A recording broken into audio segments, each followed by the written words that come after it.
Hello everyone, how's it going? Eu sou o Teacher Victor Queiroz e hoje nós vamos conversar um pouco mais sobre a língua inglesa.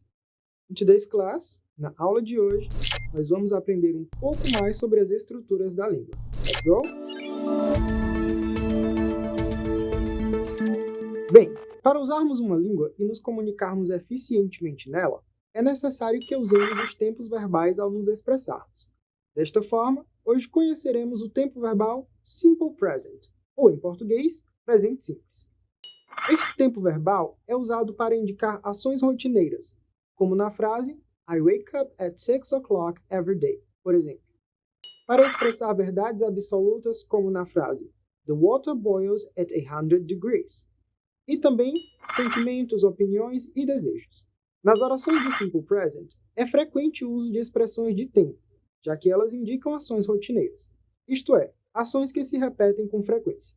Alguns desses advérbios de tempo, que nada mais são que palavras que indicam frequência dos acontecimentos, são always, usually, often, frequently, sometimes, hardly ever, never, que correspondem respectivamente a sempre, geralmente, frequentemente, frequentemente, às vezes, quase nunca e nunca.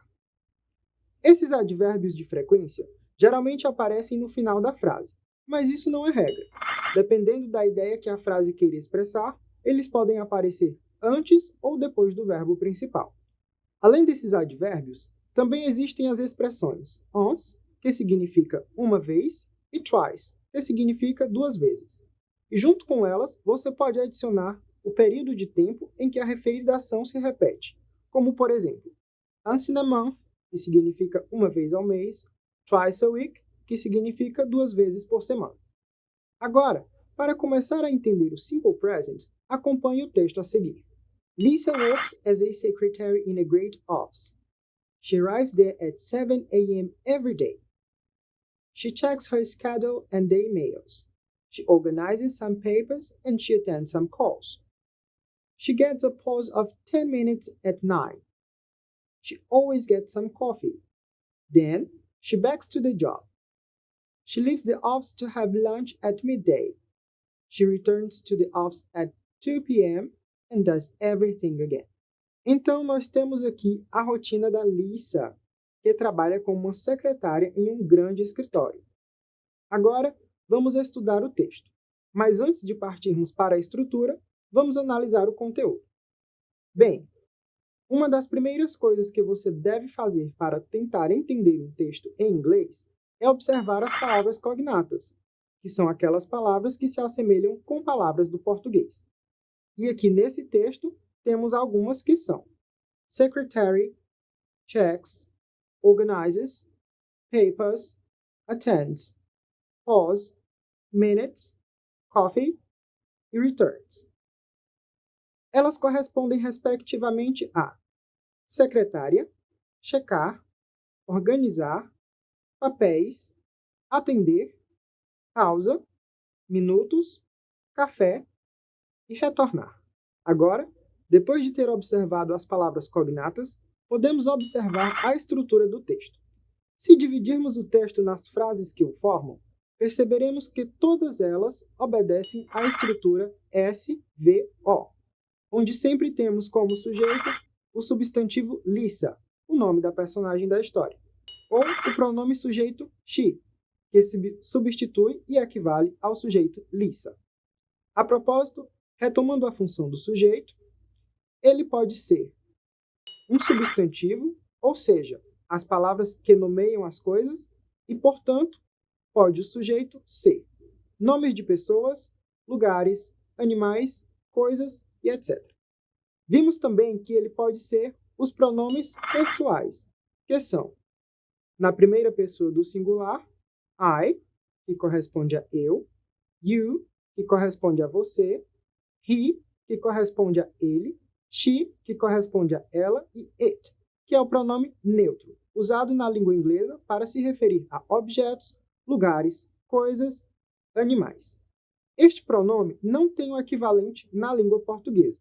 E a diferença é que na língua inglesa, os pronomes he e she, que correspondem respectivamente a ele e ela, só são usados para pessoas do sexo masculino ou feminino. No plural, nós teremos os pronomes we, que corresponde a nós, you, que corresponde a vocês, e they, que corresponde a eles ou elas.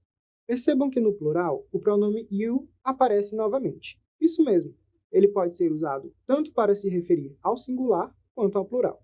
E é o contexto que vai diferenciar o seu significado.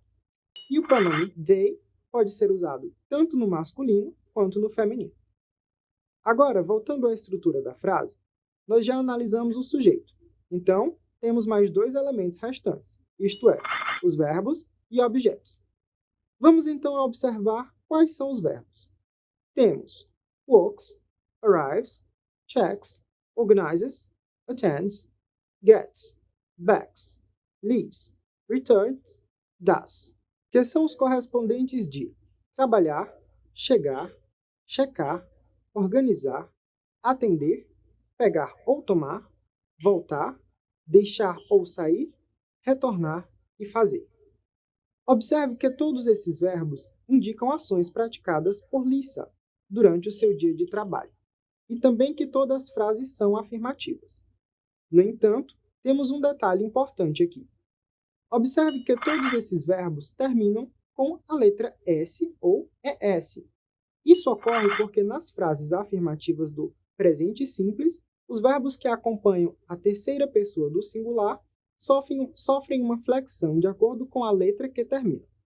Isso é, se os verbos terminarem em SS, SH, CH, X ou O, deve-se acrescentar o sufixo ES no final da palavra, ou seja, no final do verbo. Se o verbo terminar em consoante seguida da letra Y, retira-se a letra Y e a substitui por IES.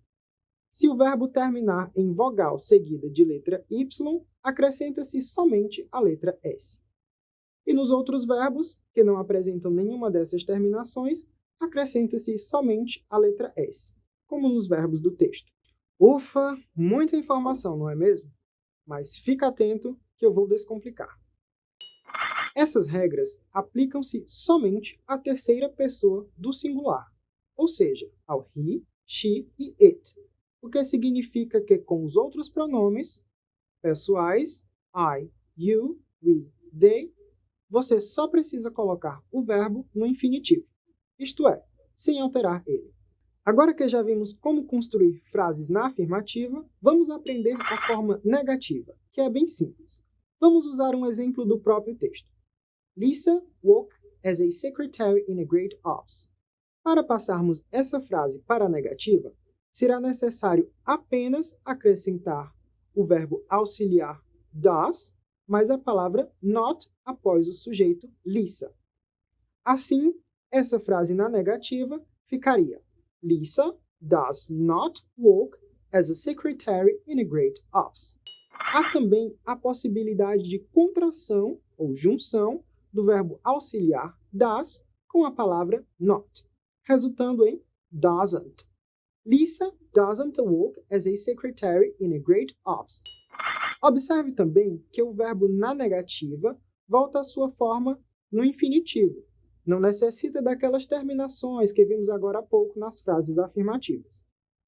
Uma outra observação é que o uso do verbo auxiliar does ocorre somente na terceira pessoa do singular, ou seja, he, she, it.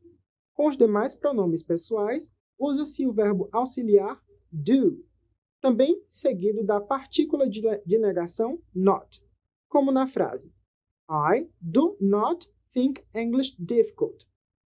I do not think English difficult. Também há a possibilidade de contração do verbo auxiliar do com a partícula de negação not, resultando em don't. Exemplo, I don't think English difficult. I don't think English difficult.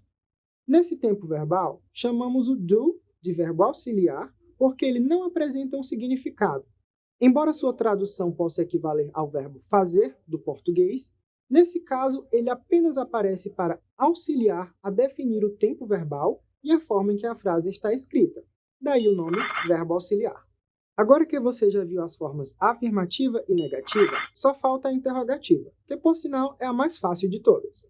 Nessa forma, nós também vamos ter que usar o verbo auxiliar do ou das, de acordo com o pronome sujeito. Mas dessa vez, a única coisa que precisaremos fazer vai ser colocar esse verbo auxiliar antes do sujeito e indicar a interrogativa com ponto de interrogação no final da frase. Por exemplo, Does Lisa work as a secretary in a great office? Do you think English difficult?